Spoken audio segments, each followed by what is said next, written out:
basic, and although I do not pretend to speak for all black people, what I will say is this, and I have an approach. How long will we continue to let symbols that represent hate, murder, lynching, rape, fly in the face of the black people who those symbols really are oppressive to? I could not erect statues of Nazi soldiers or fly a swastika flag, but yet every day you have to see those symbols. And now a flag has been erected across the street from the school that my mom went to, which was a black high school, named by a black man, where the black kids have to see every day. Now I can answer my own questions, and I know that most folks, it don't matter, maybe it's a conversation we black people need to have separately. But how long will this continue to happen? Because it makes black people feel as though we're still considered 3/5 of us. Thank you. I appreciate your question, and I'd just like to piggyback one more comment concerning that onto this, that you can address these. Do you feel that the board has a role in healing the town once the statue is removed? And how or what will you do? Thank you for this very important question and topic. Recently, I have been asked to be part of community discussions related to both the symbols that are going up and also about what will happen with the statue. I think it's very important that as elected officials and as candidates for office at this time, our community is feeling a sense of actual danger. And I feel it's the responsibility of an elected official to work with all of the federal, state, local agencies, now our school board, on solutions. It doesn't, in my opinion, help a situation when an elected official states a grandiose emotional response to a very emotional and right now dangerous circumstance. I think we should be part of the discussions and listening, and I am doing that. I did so last week with some of our fellow elected officials and persons that really wanted, of all race and creed, that wanted to have that discussion and figure out some creative solutions. I think the most important thing we can do as elected officials is see to the safety of our citizens at this juncture. After the danger subsides, then I think that we can move forward with some proactive solutions.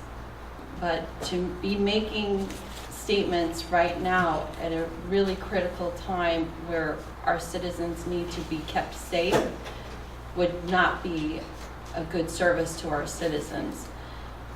I do think that the discussions need to keep happening, and I'm grateful to continuously be a part of those discussions. Does the town have a role in the healing? Absolutely, and I think that's what I'm trying to suggest here, and I think that some other elected officials have done the same. That healing begins with listening and caring and recognizing that we're neighbors. We're not a letter next to our name on a ballot, and we are a community. And if we have a history of loving each other and caring for one another and seeing to the best of our community, then as elected leaders and as community leaders, we can help effect that change. I hope that answers part of your question. Yes, I do. And then thank you very much for the opportunity to address it. Yes, thanks very much for that question. Look, we can talk about this thing forever. Here's the deal, as far as I'm concerned. The chair of the County Board of Commissioners and the Board of Commissioners for Chatham County did exactly the right thing. They did a gutsy move, and they did what should be done.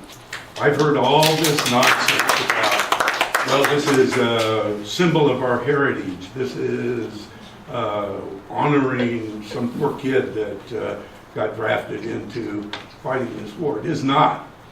It's a symbol of a cause, and that cause was the right of one human being to own another.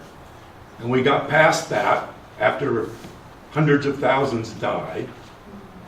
And then we allowed something almost as evil, Jim Crow, state-sponsored segregation, to rule over half of this country. And finally, with the bravery of African Americans and some whites, we were able to finally break that down.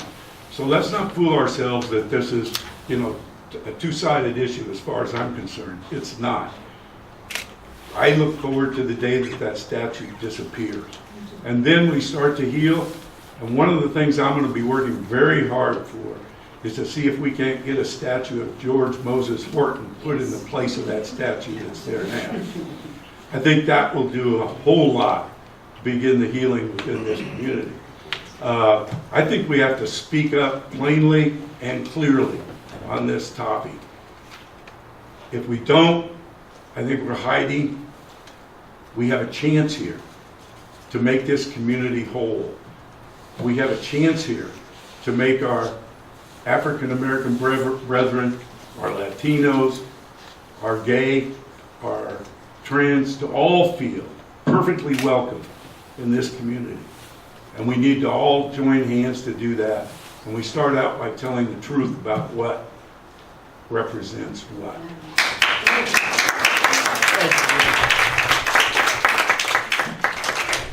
As someone that was born and raised here in Pittsboro, the statue up there to me has never represented any of this white supremacy, racism, or anything. No hate to me. That's the way I perceive it. I have nothing to regarding that had ever been spoken to me in that way. I ran the halls of this courthouse in the 60s and 70s. Never, my grandfather, father ever said anything about the statue being racism.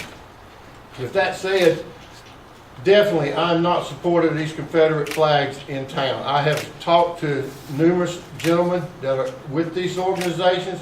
I begged them, pleaded them to take them down.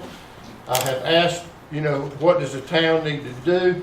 Of course, they say they're within the town ordinance now. I don't know the solution. I really don't. I think we really need to work together. These protests in town, I've had to shut my restaurant down early. Business is off. All businesses downtown are off. It's really dividing the town. If I had a solution right now, I'd put it out there and let you know what it is. But I think, like Jim said, we need to work together as a group and come together as a town. Thank you.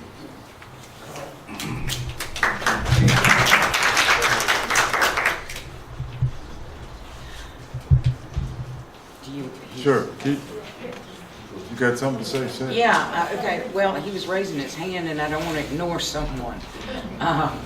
Sorry. Yeah. But, yeah, I have a problem with the statue. I have a problem with the flags. I don't want the statue torn down illegally because that's just going to make it even worse. We need a solution that works and get it gone, but don't tear it down illegally. Don't you think we ought to educate the people that the South didn't win the war? No, They don't have the right to put up any flags, no, any statues. I agree. You don't do that whenever you go to a country and take it over. So therefore, the North won the war. So teach them that they don't have that right. Don't you think that would be a good start? That would be a great start. Because they have not been educated. You're exactly right. Well, if they've been educated, it's miseducated. But I think the biggest problem is not educated in the cities. Yeah, stick with pass that it question. down. Okay, anybody else commenting on the question? Yes. Sure. I would like to hear from everyone on the panel regarding that question. Thank you. Yeah. Yes, agreed. So every town I go to, actually, I look for monuments to soldiers because I am one, and that's really important to me. When I came to this town, that's what I looked at that as. And I know a lot of other people do. It says right on the statute, CSA 1861 to 1865, which is when the Confederate States was over and done. So the Confederate flags, I don't understand. I do know that they are protected speech, but I think there has to be something that we can do about them, particularly across from the school. And I've been out in the community talking to folks, and I know that those flags are a major problem, and I see the problem, and I see the strife that they have brought to this town that I came to because it's a very open, welcoming town. And as Jay said, it is affecting local businesses. Businesses are closing on the circle. I live downtown. I don't want to go walk by the protesters myself, and I, can only try to imagine what other people in town feel like. So I do. I'm concerned overall. I appreciate I can't imagine I'm gonna go off the rails here maybe a second, but the treatment that people had coming home from Vietnam, and I didn't have that treatment when I came home because Vietnam veterans came and met me every single time I came home. I think that's really important, but I think the people with the flags up are tying that to that statue, which it may have always been tied to it, and I don't think that they can remain. Thank you. I think that the county has made the right decision in wanting to remove the statue. I think that it's something that perhaps, it does belong in the center of our town. And I think the flags are just terrible. But I think it gives the town the opportunity to let the rest of the state, the rest of the world know that this isn't us, that we as neighbors and citizens and business owners and leaders need to come together and come up with a great statement, whatever that might be. I don't know what it is, and I'd love input from everybody here, how we can tell the rest of the world that this is not us, and we don't like it at all. Thank you. As a former soldier for 26 years, I can tell you in the military, a lot of people think it's very autocratic and they make decisions and then you follow that. You can actually argue in the military. You can talk and give other ideas and everything until the commander makes the decision. And once he makes the decision, it's aye, sir, and you carry on. That is what the local people that are protesting the removal of the statue have not learned. Once a decision is made, then you go on. That's the decision of the populace, the elected officials, and you should follow that. That is my opinion. Regardless of whatever feelings someone had before, once the decision is made, that's it. Let's move forward. Hey, that's right. I want to thank you, Aaron Hall, for this question. I think it's a really, really important question. And Carl, thank you for the follow-up question. And I also want to express great gratitude to Jim Nas for being so candid and so straightforward. I agree with much of what has been said. I think that the challenge here, I'm going to be a little bit radical and step out. I'm a white male, and so I will never fully understand what it's like to be a person of color or another minority that has experienced discrimination or worse. But I was raised to listen and raised to understand the importance of keeping an open mind, and engaging in difficult conversations is actually something that I'm fairly comfortable with. I don't know why, I'm just peculiarly equipped with that. But I also want to express great gratitude to Commissioner and Mayor Pro Tempore Pamela Baldwin, whom I sit next to on the board, whom I'm honored to serve with, because she said regarding the statue, it's not about the statue, it's about what's in our hearts, what's in people's hearts. And Bridget Perry got it exactly right, that this is an opportunity for our community to really dive into these conversations and understand one another's humanity.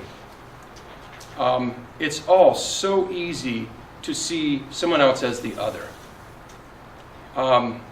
That is something that I confess, as a white male, born and raised in the South, I am grappling with myself. I am grappling with my own internalized racism.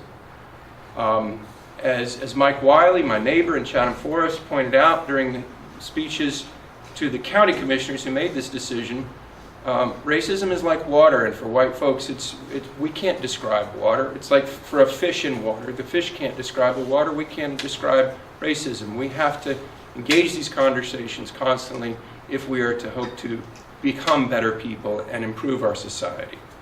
The board can certainly contribute to this in many ways, and I am very open to ideas on how that should happen. Thank you.